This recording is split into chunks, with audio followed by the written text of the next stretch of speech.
Olá, o meu nome é Hermínia Martinez, eu sou professora do Departamento de Agronomia da Universidade Federal de Viçosa e quero compartilhar com vocês resultados muito interessantes de uma pesquisa financiada pela FAPEMIG sobre o efeito do estresse hídrico na absorção e uso do nitrogênio por plantas de café. Bem, então, dando sequência aqui, a nossa pesquisa recebeu o nome de parâmetros cinéticos, expressão gênica da absorção de nitrato pelo cafeeiro e a sua resposta ao déficit hídrico. Ela foi financiada pelo projeto Pronex CAG APQ 0594 de 2014. Nessa pesquisa estiveram envolvidos inúmeros professores e pesquisadores da UFV, bem como estudantes de pós-graduação e estudantes de graduação. Entre os professores, Hermínia Martinez, que sou eu, Cleberson Ribeiro, a doutora Eveline Teixeira Cacheta, a professora Júnia Maria Clemente, professor Marcelo Elis Loureiro, professor Ricardo Henrique Silva Santos. Entre os estudantes de pós-graduação, nós temos Bruna Pereira de Souza, Bruno Pereira da Rocha, César Avellaneda Borrosques, Edmaldo Garcia Júnior, Felipe Paulinelli de Carvalho, Wallace Permanhani Esturião, Webert Saturnino Pinto e estudante de graduação, Vinícius Batista de Castro. Bem, nós sabemos que estamos vivendo um cenário de mudanças climáticas globais, em que os períodos secos estão ocorrendo em épocas que antes eram chuvosas, e temperaturas elevadas e chuvas torrenciais. Nós sabemos que está havendo também um aquecimento global. Concomitante a isso, nós sabemos que a expansão da cafeicultura brasileira, ela ocorreu para regiões como o Cerrado Mineiro, oeste da Bahia, onde os períodos de déficit hídrico são comuns. A gente sabe também que a falta de água limita a absorção de nutrientes. A água é o veículo para transportar os nutrientes até as raízes e é capaz de elevar em 45% o índice de grãos mal formados, reduzir o crescimento e reduzir a produção da safra seguinte. Porque os ramos que crescem durante uma safra vão florescer na safra seguinte. E o nitrogênio é o nutriente mais absorvido e mais acumulado pelo cafeeiro. Além disso, o nitrogênio ele tem baixa eficiência de recuperação. As perdas de nitrogênio para o ambiente são grandes. E essa baixa eficiência de recuperação ela é agravada pelo estresse hídrico, o que é bastante danoso, pois o nitrogênio, né, os adubos nitrogenados são caros e a sua perda, tanto na forma gasosa quanto na forma de nitrato percolando no solo por lixiviação, acaba trazendo problemas sérios ambientais. Então, é por essa razão que nós focamos nesses dois estresses, estresse hídrico e o estresse de nitrogênio, ou seja, o que, que acontece quando falta água com a absorção de nitrogênio? O que, que acontece quando falta água se eu tiver bastante nitrogênio disponível e se eu tiver pouco nitrogênio disponível? Esse foi o foco do nosso estudo. Esse estudo foi feito de 2014 a 2021, né? E foram feitos 7 experimentos sobre esse tema. Nós vamos colocar aqui as principais observações e conclusões que nós pudemos fazer. Bom, foram feitos trabalhos tanto com plantas jovens quanto com plantas adultas. Se avaliou a absorção de nitrogênio, a fotossíntese, a expressão de genes que codificam a absorção de nitrogênio em cultivares de café com déficit hídrico. De curto prazo, foi feito ainda a avaliação do efeito do déficit hídrico prolongado na eficiência de absorção, translocação e uso de nitrogênio, quando havia nitrogênio suficiente e quando o nitrogênio era insuficiente. Avaliamos também o efeito do déficit hídrico sobre enzimas do metabolismo do nitrogênio e acúmulo de prolina, aminoácidos e proteínas, né, no café. E avaliamos também o efeito do déficit hídrico na absorção de nitrogênio e na fotossíntese em cada fase do desenvolvimento dos frutos, isso já em plantas adultas. Os trabalhos que foram feitos com plantas jovens sobre absorção de nitrogênio, fotossíntese e expressão gênica, eles começaram com a gente fazendo a germinação das sementes, né, num germinador. Essas plantinhas, assim que começaram a germinar, foram transferidas para bandejas com solução nutritiva, e nós trabalhamos com catuai vermelho, IAC44, catuai amarelo 62, catiguá MG2, paraíso MG2, mundo novo IAC 37919, acauã, Oeiras 6851, Sarchimor MG8840 e Catucaí amarelo. Essas plantas, então, foram mantidas em solução nutritiva durante 9 meses, até alcançarem 11 pares de folhas. Elas tinham, então, cerca de 28 centímetros já, e estavam emitindo os ramos plagiotrópicos quando foram transferidas para uma câmara de crescimento. Nessa câmara de crescimento, elas tiveram estresse hídrico de menos 1,5 megapascal, induzido com PEG 8000. PEG 8000 é uma substância, polietileno glicol, de alto peso molecular, que impede a absorção de água. Então, isso foi para simular o estresse hídrico dentro da solução nutritiva. Bem, então, a gente tem aqui as plantas na câmara de crescimento, com temperatura, luz, umidade relativa do ar, tudo controlado. Essas plantas foram avaliadas quanto à absorção. Como é que a gente fazia para saber como é que essas plantas estavam absorvendo o nitrogênio? Essas plantas estavam com estresse hídrico e sem estresse hídrico. As que estavam com estresse hídrico receberam o PEG 8000. Como é que a gente fez isso? Nós colocamos as plantas para absorver nitrogênio e fomos tirando amostras da solução nutritiva de meia em meia hora durante 48 horas. Analisando essas amostras, nós conseguimos ver como é que esse nitrogênio foi diminuindo nessa solução, ou seja, como é que as plantas absorveram esse nitrogênio. Aqui mais um detalhe, né? Tomando as amostras de meia em meia hora por 48 horas. E no final também as plantas foram pesadas, né? A raiz, principalmente, precisava ser pesada para a gente poder ter a absorção por grama de matéria fresca de raiz. Bem, e para avaliar a fotossíntese nessas mesmas plantas, às 8 horas da manhã, né?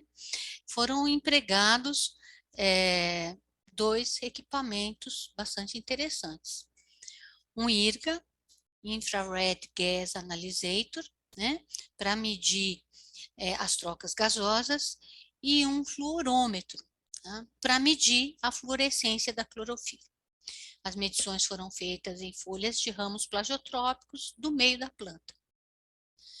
E a expressão gênica foi feita fazendo análise por PCR em tempo real, né, em folhas e raízes de plantas que tinham nitrogênio deficiente e estavam com déficit hídrico. Nitrogênio suficiente, sem déficit hídrico. Nitrogênio deficiente, com déficit hídrico. E nitrogênio deficiente, sem déficit hídrico. Nós pudemos ver, né, com esses resultados, que a velocidade de absorção, velocidade máxima de absorção do nitrogênio, do nitrato, que era o íon que nós estávamos estudando, diminuiu 54% em média de todas as variedades, né, de todas as cultivares, quando se impôs estresse hídrico de menos 1,5 megapascal. Aqui está sem estresse e na linha de baixo com estresse. E os KM é uma medida da afinidade entre o íon que está sendo absorvido, nesse caso o nitrato, e o seu transportador para dentro das células radiculares.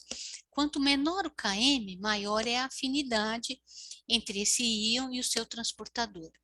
Então, esse Km diminuiu 56% quando foi imposto um déficit hídrico. Então, de uma certa maneira, essa redução do Km compensa essa redução da velocidade máxima de absorção.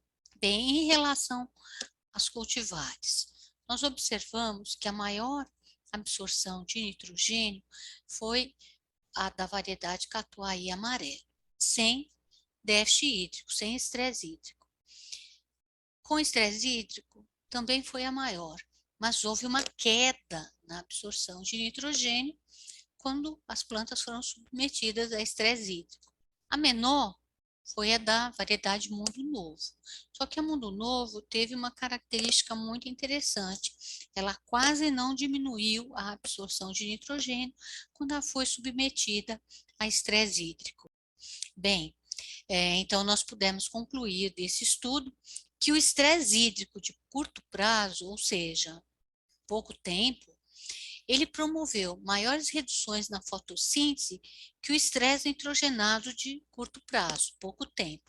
Ou seja, se faltar água por um curto período de tempo, ela é mais prejudicial para a fotossíntese do que a falta de nitrogênio por um curto período de tempo. Mundo Novo e Acauã, que não foram submetidas à falta d'água ou falta de nitrogênio, foram as que tiveram as maiores taxas de fotossíntese. Mas, com estresse hídrico de menos 1,5 megapascal, todas as cultivares tiveram taxa de fotossíntese baixa, semelhante entre elas. Então, com o déficit hídrico dessa natureza, em plantas jovens, a fotossíntese de todas elas foi semelhante. Com estresse de nitrogênio de curto prazo, ou seja, faltou nitrogênio em intervalo curto, Mundo Novo e Acauã conseguiram manter a fotossíntese e as outras não.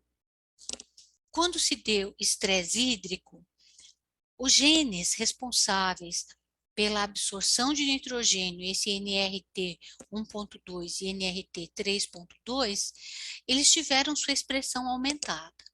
E esses genes NIA2 e GLT, que atuam na incorporação do nitrogênio nos compostos da planta, também tiveram maior expressão. E a gente observou isso no sistema radicular das plantas. E de maneira geral, essa expressão relativa dos genes foi maior em Mundo Novo, comparativamente com Catuai amarelo, em condições de estresse hídrico, com e sem deficiência de nitrogênio. Então, a Mundo Novo realmente se mostrou com respostas interessantes quando sob déficit hídrico, para vencer, então, esse déficit hídrico e continuar absorvendo nitrogênio.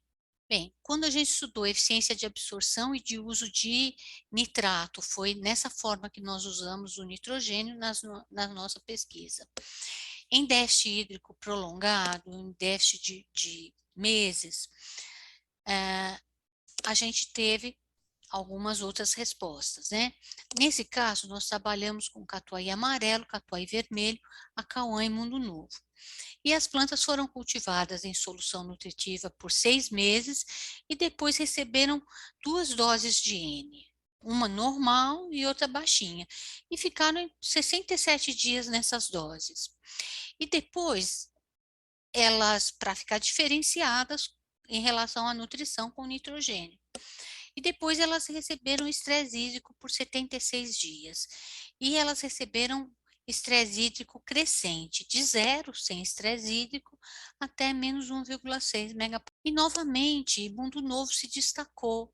Ela mostrou melhor desempenho quanto à eficiência de absorção, de translocação, ou seja, de transporte para a parte aérea, e uso do nitrogênio, tanto em boa quanto em reduzida disponibilidade de nitrogênio, indicando que ela se presta para ambientes com ou sem limitação de nitrogênio, quando se está sob déficit hídrico prolongado. Bem, eu disse que nós estudamos também o efeito déficit hídrico em enzimas do metabolismo do nitrogênio, acúmulo de prolina, de aminoácidos solúveis e proteínas. O déficit hídrico de longo prazo, ele teve menor impacto na assimilação de nitrogênio em plantas que estavam bem nutridas com nitrogênio. E em qualquer déficit, as plantas com boa nutrição de nitrogênio apresentaram maior concentração de aminoácidos e de proteínas solúveis. E também nessas plantas jovens submetidas a déficit hídrico, houve síntese de prolina. A prolina, ela tem a função de permitir que a planta faça um ajuste osmótico e continue absorvendo água, mesmo sob certo déficit hídrico.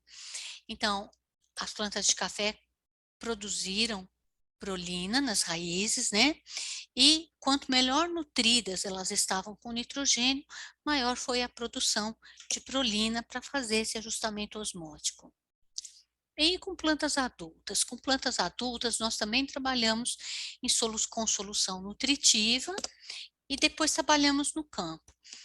Em ambas as situações, com plantas de 5 anos de idade. Então, as plantas de 5 anos de idade estavam em vasos contendo areia, a solução nutritiva era recebida em tanques e bombeada e nutria essas plantas por gotejamento. Então, esse dreno levava a solução de volta para o tanque e novamente bombeava, e assim elas foram mantidas em areia, sendo nutridas e submetidas a estresse hídrico, né, com polietileno glicol, né, para ver como é que se dava a absorção nesse caso. As avaliações foram na pré-floração, na floração chumbinho, expansão rápida e enchimentos de grãos. Aqui estão algumas fotos, né, do experimento, como é que as plantas foram conduzidas e das avaliações. Também foram retiradas amostras de solução de meia em meia hora, desde às 8 da manhã até às 5 da tarde, para a gente avaliar como é que essas plantas estavam retirando o nitrogênio da solução nutritiva em condição de déficit hídrico e em condição sem déficit hídrico.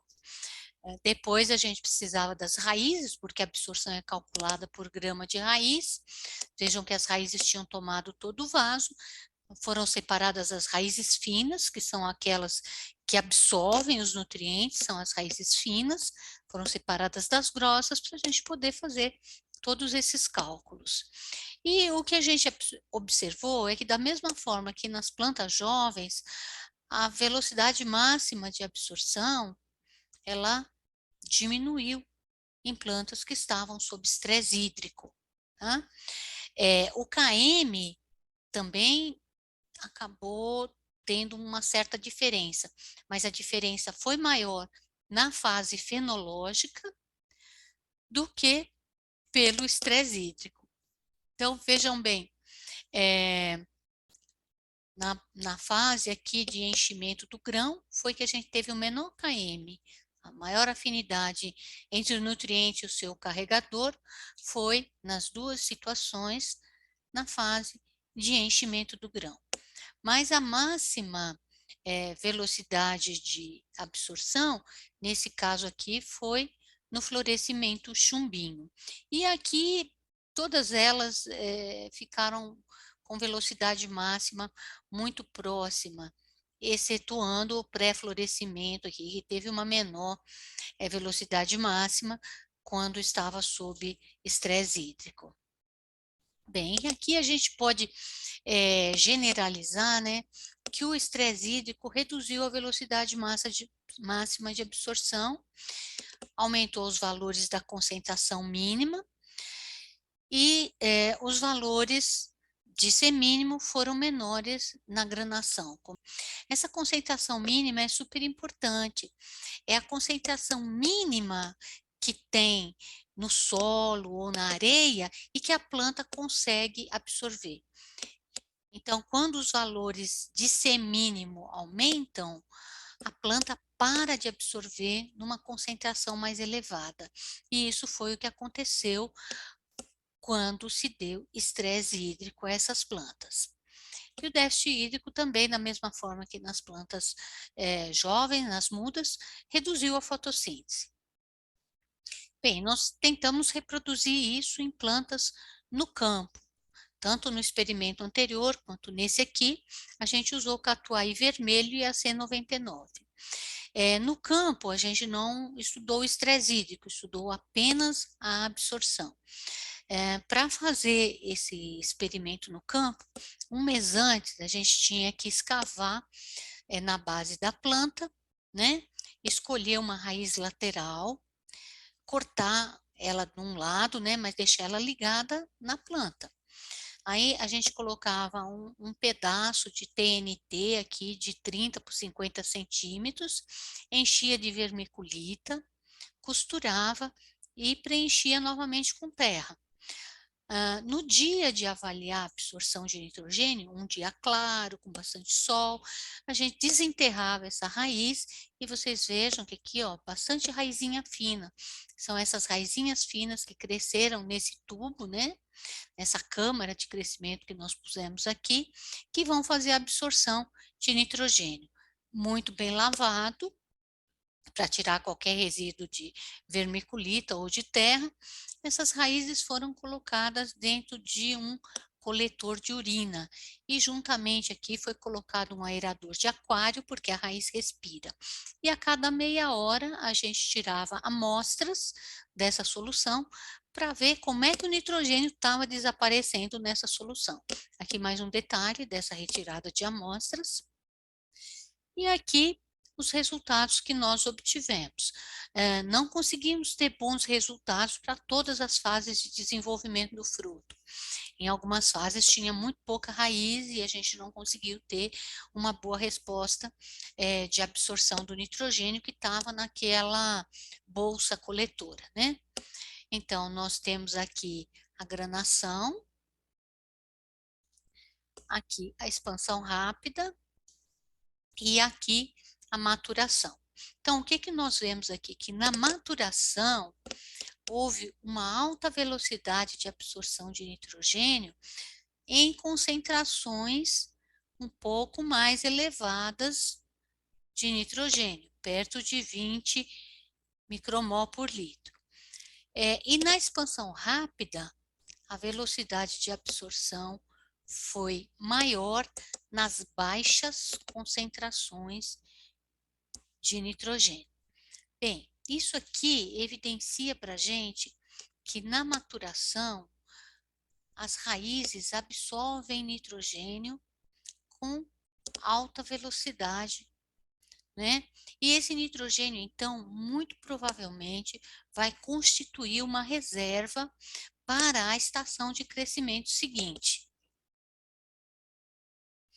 Então, nós vimos que as taxas de absorção de nitrato, elas variaram nas fases fenológicas, tanto em areia, na casa de vegetação, quanto no campo. Houve diferença nas taxas de absorção de acordo com a fase fenológica do fruto. Nós observamos também, no campo era um ano de baixa produtividade, a velocidade máxima de absorção por grama de raiz variou de 0,14 a 0,72 micromol por grama por hora, e o KM de 6,47 a 50,31 micromol por litro. Esses números são muito importantes para a gente usar em modelos matemáticos que estimem a absorção de nitrogênio em cada fase do desenvolvimento dos frutos. As velocidades máximas foram maiores no chumbinho e na maturação, e o KM foi menor na primeira expansão rápida. Esse menor KM significa maior afinidade, né, entre o íon e o seu carregador nessa primeira expansão rápida. E a velocidade máxima na fase de expansão rápida ainda, ela mostrou uma correlação muito grande com a produção de frutos. tá? Quanto maior a velocidade máxima na fase de expansão rápida, maior a produção de frutos. Então, previamente à expansão rápida, a gente tem que ter adequada disponibilidade de nitrogênio, tá? Para que a gente não afete a futura produção de frutos do café. Bem, esses foram os principais resultados que nós obtivemos e vale destacar então que a boa absorção de nitrogênio, né, o bom uso do nitrogênio, depende também de fornecimento de água. Nós agradecemos a FAPEMIG pelos recursos destinados ao projeto, ao UFV e ao Departamento de Agronomia pela estrutura de pesquisa instalada e disponível, e a todos os colegas que participaram do trabalho, direto ou indiretamente. Nosso muito obrigado.